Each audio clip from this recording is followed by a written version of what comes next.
कल हमने question number 9 किया, चैप्टर नंबर 5 अकाउंटिंग इक्वेशन का। आज हम क्वेश्चन नंबर 10 करते हैं। तो सबसे पहले एक फॉर्मेट तैयार कर लेते हैं बिना किसी देरी के। तो क्वेश्चन नंबर 10 में पहली ट्रांजैक्शन है कमेंस्ड बिजनेस विद कैश ₹60,000। तो इसे लिख लेते हैं। 60,000 रुपये में बिजनेस स्टार्ट किया। कमेंस्ड का मतलब स्टार्ट किया।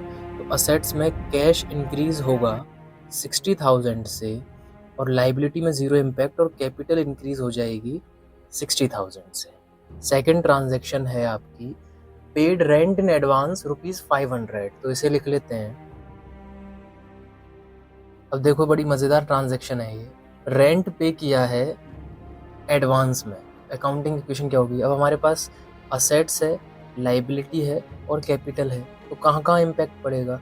जब आप रेंट, ये बिजनेस आपका ये कुछ पे कर रहा है यानी एक्सपेंस कर रहा है, चाहे वो रेंट हो, चाहे वो सैलरी हो, चाहे वो इंटरेस्ट पे कर रहा हो, है तो एक्सपेंस।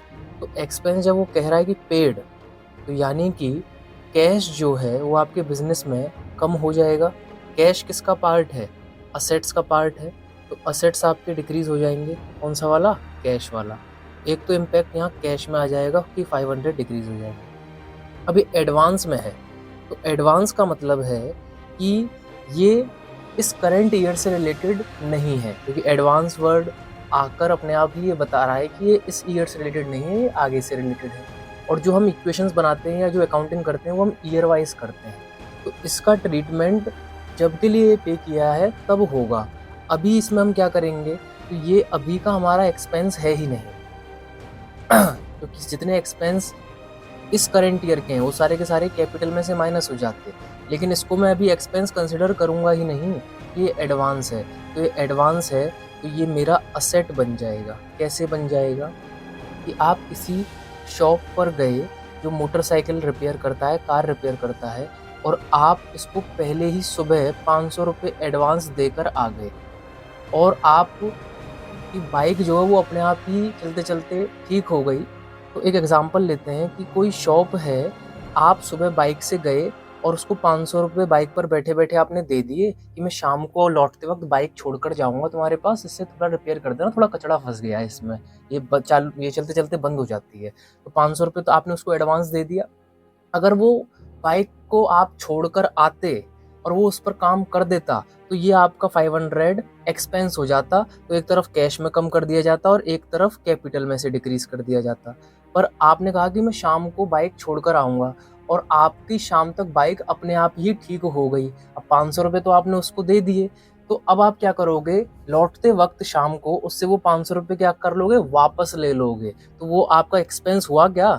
नहीं हुआ। वो आपका एक्सपेंस नहीं माना जाएगा। तो वो आपने वापस ले लिया, तो वो आपका असेट, आपकी संपत्ति रहा ना, क्योंकि आपने उसका फ्रूट जो है, सर्विस जो है, प्रोडक्ट जो है वो एंजॉय किया ही नहीं, वो रिसीव किया ही नहीं। तो पैसा आपने दिया, तो पैसे दिया तो असेट कम हो गए। तो दूसरा असेट क्रिएट हो जाएगा किस नाम से? प्रीपेड रेंट या एडवांस रेंट के नाम से। तो इसका ट्रीटमेंट बहुत सिंपल है। जब आपने पे किया तो कैश में से 500 कम हो गया और असेट में ही यहाँ पर prepaid rent plus 500, neutral effect. एक असेट कम हुआ, दूसरा क्रिएट हो गया। एक्सपेंस में आएगा नहीं क्योंकि एडवांस है, करंट ईयर से रिलेटेड है नहीं। ठीक है, न्यू इक्वेशन बना लेते हैं।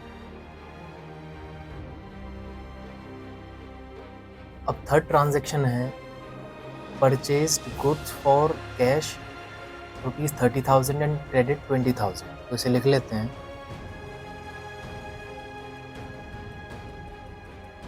जब आप कोई भी बिजनेस सेटअप कर रहे हो, ये बिजनेस है, तो उसमें दो चीज़ें होंगी। एक, आप कहीं से सामान परचेज करोगे और कहीं पर उस सामान को सेल करोगे। अब ये परचेज और ये सेल, ये दोनों ही या तो नगद भी हो सकती है, उधार भी हो सकती है, जिसको हम क्रेडिट कहते हैं, कैश पर और उधार पर। तो यहाँ परचेज की बात आती है, तो मैं इसको हटा देता हूँ।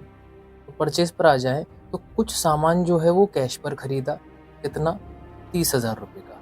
और कुछ उधार पर खरीदा, कितना, 20,000 रुपये का। तो टोटल सामान तो बिजनेस के अंदर 50,000 का आया, और जो सामान है, गुड्स हैं, वो आपकी संपत्ति है, बिजनेस की संपत्ति है, और संपत्ति को इंग्लिश में हम क्या बोलते हैं, असेट्स बोलते हैं। तो 50,000 असेट्स में स्टॉक के नाम से इंक्रीज हो जाएगा।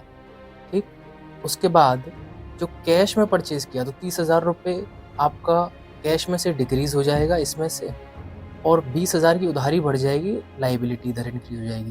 क्या इम्पैक्ट रहेगा ओवरऑल इस इक्वेशन का, वो हम बनाते हैं।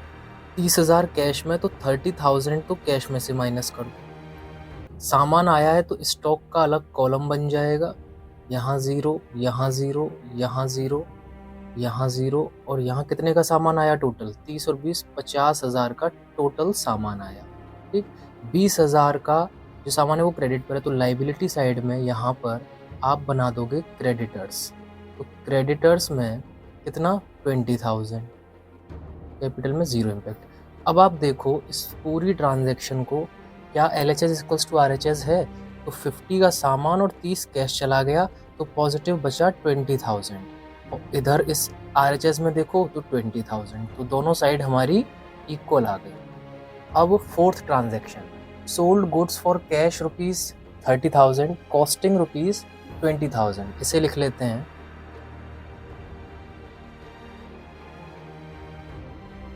Sold goods for cash ₹30,000, costing 20,000।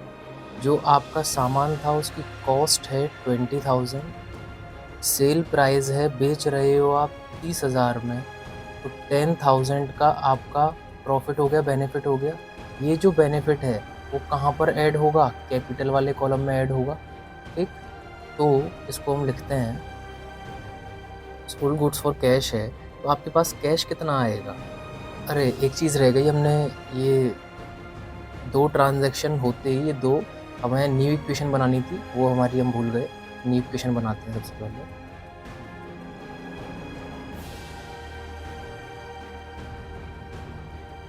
अब जब सामान बेचा तो 20,000 की कीमत थी, 30,000 में बेचा, तो कैश कितना आएगा मेरे पास, 30,000 आएगा, 30,000 कैश में। सामान की एक्चुअल कीमत कितनी थी, 20,000 थी, तो 20,000 सामान में से कम हो जाएगा। 10,000 का बेनिफिट हो रहा है, तो वो कैपिटल में ऐड हो जाएगा। तो आप देखो LHS में 10,000 नेट इफेक्ट, और RHS में 10,000, दोनों साइड इक्वल। न्यू इक्वेशन बनाते हैं।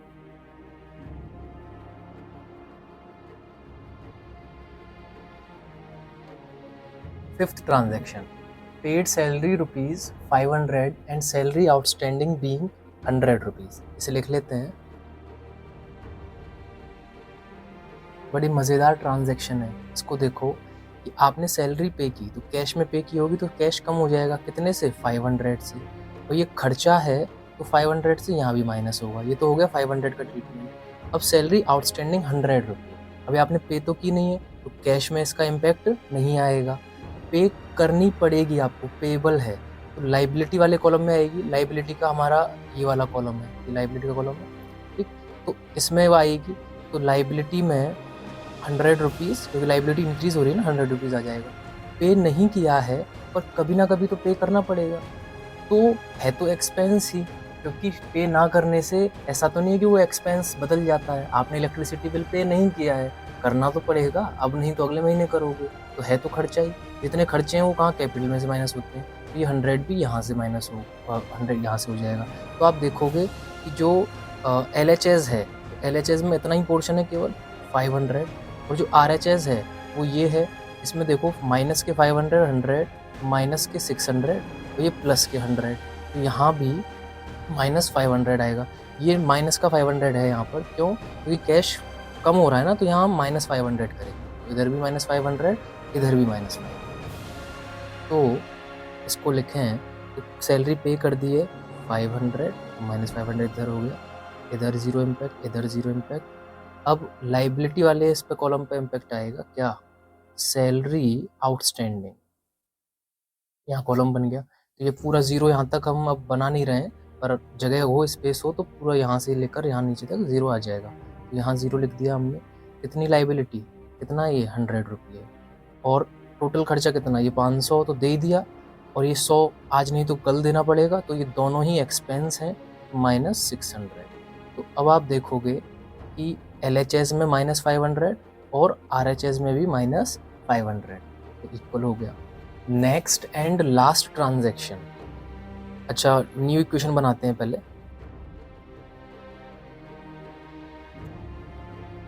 6th transaction, bought motorcycle for personal use ₹5000, इसे लिखते हैं। अच्छा, एक चीज़ और, ये जो पर्सनल यूज़ है, मैंने आपको पहले भी बताया, कोई भी पर्सनल यूज़ के लिए अगर कोई चीज़ ली जा रही है, जैसे मैं आपको एग्जांपल दूं, 2 चीज़ें हैं, एक तो बिजनेस है और एक ओनर है।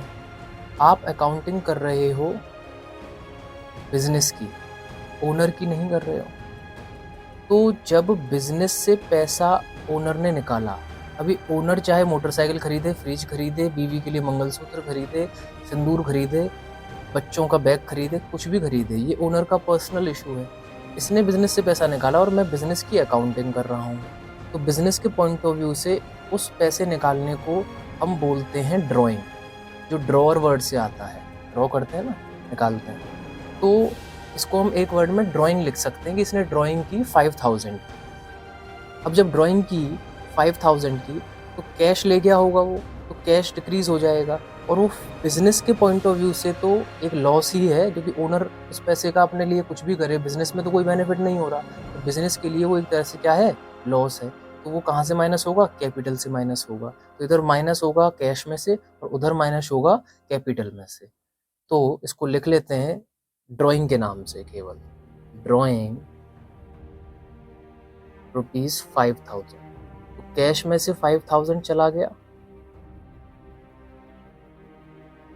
और ये लॉस है, तो ये कैपिटल में से माइनस हो गया।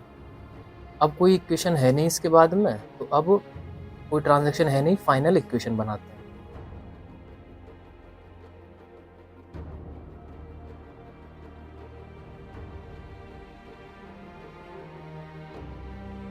दोनों साइड का जो टोटल निकल कर आया वो हमारा आया 84,500।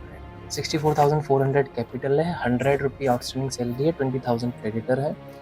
तो ये कैश हो गया, ये प्रीपेड रेंट हो गया, ये स्टॉक हो गया, ये क्रेडिटर हो गया, ये सैलरी हो गई 100 की, और ये कैपिटल LHS का, ये RHS का, ये दोनों बैलेंस। ठीक है, अब हम नेक्स्ट क्वेश्चन करते हैं अगली वीडियो में। Hello madam, I am your Adam. Hello madam, I am your Adam.